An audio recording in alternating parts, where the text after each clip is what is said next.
Alright guys, welcome back to another video. Today we have something special. We're going to be tearing down this BMW E36 M52 motor. So this actually came out of a Z3, and fun fact, it's actually an aluminum block. The 2.8 liter Z3, some of them were aluminum, but it really doesn't make a huge difference today, and let's get to work. So the first thing we're going to go take off are these accessories: the thermostat housing, the water pump, the AC compressor, and the alternator and the tensioners. This car was actually wrecked, so that's why this thermostat housing is kind of crunched. Do you think there's coolant in this thing?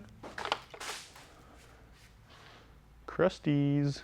So whenever I go through an old BMW motor, I actually end up taking off all these old hose clamps because they're super nice and super sturdy. They're not like the cheap ones you buy at the parts store. At least that one's bent. This is that little thermostat. Usually they get stuck in there. You kind of give them a little pry. All this exhaust hardware is 11 millimeter. A lot of the times they're rusted on here. Hopefully these won't fight me too much. This motor's pretty clean, so I think we'll be all right.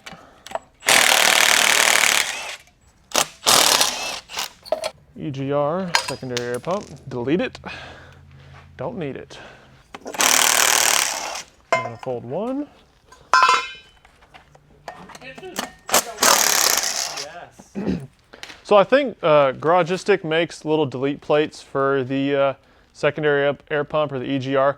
I think I bought those. So whenever we put this manifold back on, we're going to bolt that delete in and seal that up. Yo, John. For the Z3 that this is going in, we're not going to be running air conditioning, so we will be deleting this whole AC compressor and the bracket. It'll just free up a lot of space and kind of simplify it.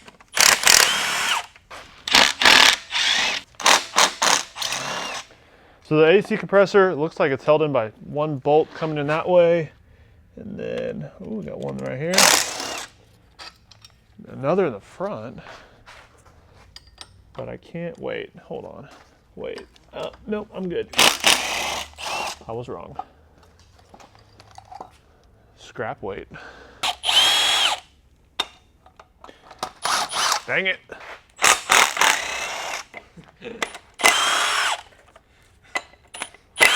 I have no clue what I'm doing. This is a chrome socket. All right, maybe I do know what I'm doing.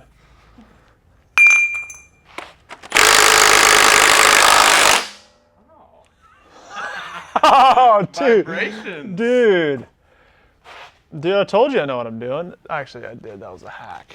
The vibrations. All right, there we go. There are those two bolts that we have to take off for this stupid mount. Delete it. Next on the list, the water pump. This is super easy. 410 mils. So BMW designed this water pump to have these two little holes in the side, and you can thread bolts into them and start them, and they'll actually back the water pump off of these little studs. Because it's kind of hard to wiggle it off, especially with the O-ring in there. There we go, kind of backing it off. Is it gonna hail? I don't know. Just usually it's like that kind of red. Oh, yeah. Good call with the bucket. I knew it. That's fresh. When I'm tearing this motor down, I do want to take a few photos here and there to kind of just note where things are at. Because even though I've done this like once, I sometimes forget how this all gets routed. Alrighty, now I'm going to go ahead and take off this tensioner and the alternator. Looks like some 13s, maybe a 14, 16, something like that. Got this little vent down here. I'm gonna delete that. And then this is the power steering pump. This is what's left of the pulley. The crash that happened on this car, luckily it wasn't under my ownership. Cracked the pulley, and all that's left is this little nub. So we're gonna take that pulley off, and then there look like some 13s as well. Free that up, free up these brackets as well. And then we can move on to the oil filter housing.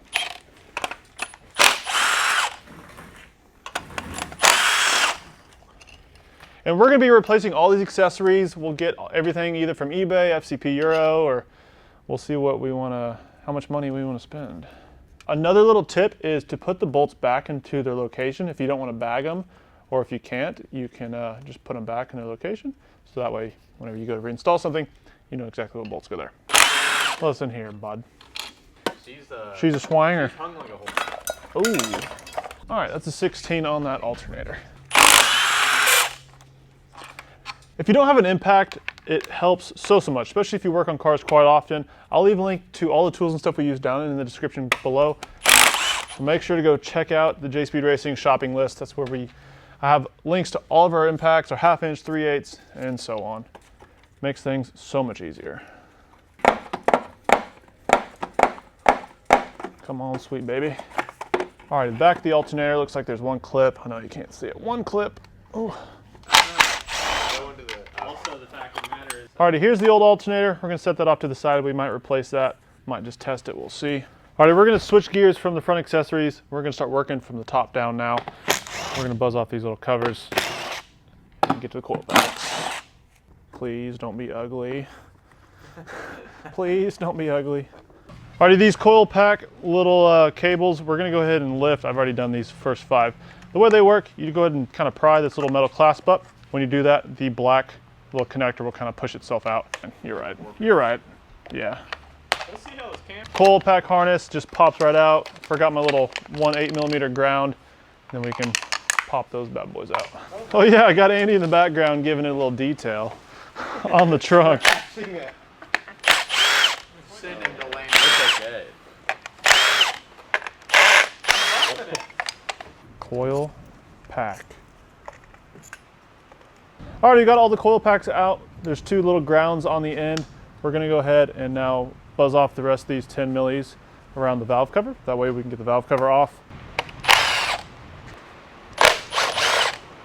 Okay, all the bolts are out. Now we gotta give it a little, oh, just kidding, it's ready. It already loves.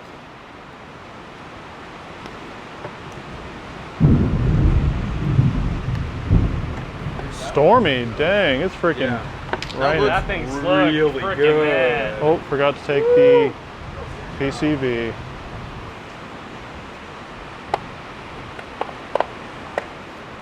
Why is there a cover over that one? I don't know. No, it looks good. Yeah, I vote we don't do a head gasket, especially since it's aluminum. You risk stripping the block if you over tighten it. Alrighty guys, we're gonna go ahead and take off the intake manifold. So I'm gonna go ahead and start off with the cruise control and the throttle body. Obviously taking off all these little connectors. And then we're gonna get onto the big intake manifold, which is always fun. Take these 2 off. Cruise control. The throttle body, I think there's 4 10 mils.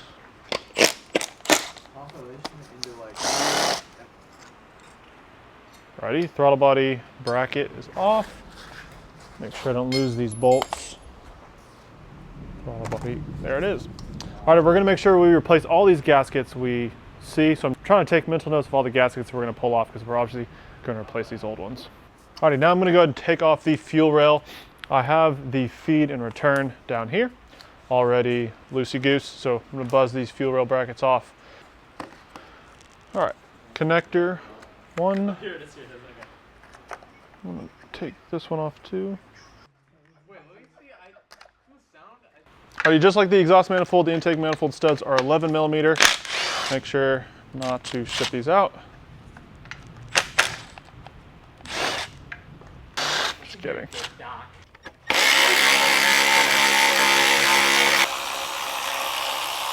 Dipstick. One more bolt. I trust that. I'm gonna get you boys in the background of this next shot just to keep you on your toes. Alrighty, intake manifold's coming off. Don't mind these guys in the background. You never know what they're gonna do. Oh, Andy's scooting out of the shot. Yeah, that's what I thought. Alrighty, idle air control. We're gonna unplug that. These are always a little difficult, okay? PCV run into the return or the drain back into the pan. Pull the whole dipstick out. There we go. All right, idle air control valve actually just came right out. So that's pressed into the bottom of the intake manifold. Set that off to the side. Alrighty, vacuum line number 1 of many. It's probably gonna rip. Yep. And then it looks like we have a few more. There's another vacuum line. All right, intake manifold is out. PCV system still on there. The PCV system is obviously terrible in all these cars. So we're gonna either run an M50 manifold, delete it, or replace these little units. So these fuel injector harness, if you can see this one little clip here, the way that these come off is you gotta get a little pick underneath kind of one of the sides and take that little metal silver clip off. I gotta do all 6, that way we can take the injectors off the rail. Taking these clips out, it's really not that hard, just kind of takes a little bit of time. Get a little pick in there, see if you can hook that little edge. All right, once you have all 6 clips off, you can just go ahead and pull the wiring off. The wiring will stay with the engine, and now the fuel injector rail is free. But now we're gonna move on to the wiring harness. There's a few 10mm bolts kind of holding on the harness and the harness bracket. It's kind of fed kind of middle way through the block, and obviously part of the alternator. So we're gonna go around, buzz off all these 10s, free this thing up.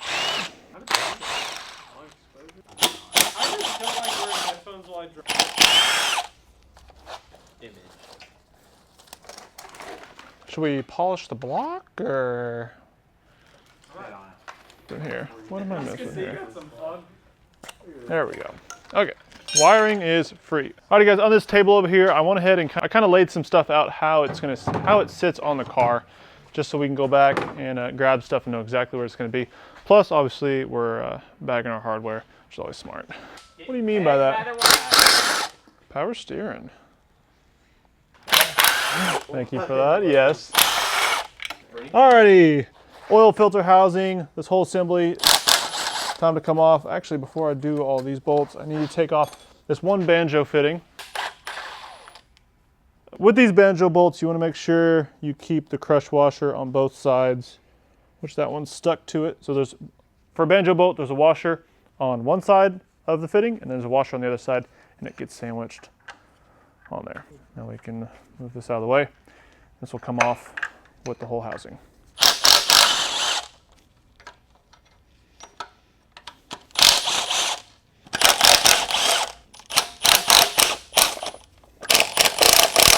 I think there's oil in there. Is there a 13 chromie around here? Oh, just kidding, don't need it. There is that. This coolant pipe, we're gonna give it a little twist. That O-ring is seated in the front. Andy, can I get a zip tie snipper? Do we know what we're doing? Oh! That answer is no. Dude, that was a millimeter. From the sack? Alrighty guys, we're gonna put a pause on tearing down the motor. We're gonna go ahead and start cleaning up all these parts. As you can see, they're all gunked up and nasty. So we're gonna go ahead and get to cleaning these. We wanna put them back nice and shiny, especially so we can tell if there's any leaks. And we also want it to look nice. The one nice thing about the aluminum block is that it stays pretty nice and clean because aluminum doesn't rust. So we will go ahead and take some Scotch-Brite and clean these up. One problem though, we found out, if you can see right there, there's a little crack in this front Vanos plate. There's one more little crack right above there. So we will have to probably take off this front timing cover and the Vanos unit and maybe either weld it or replace it. Let me know in the comments what you guys think of that. But for right now, we're gonna get it cleaning.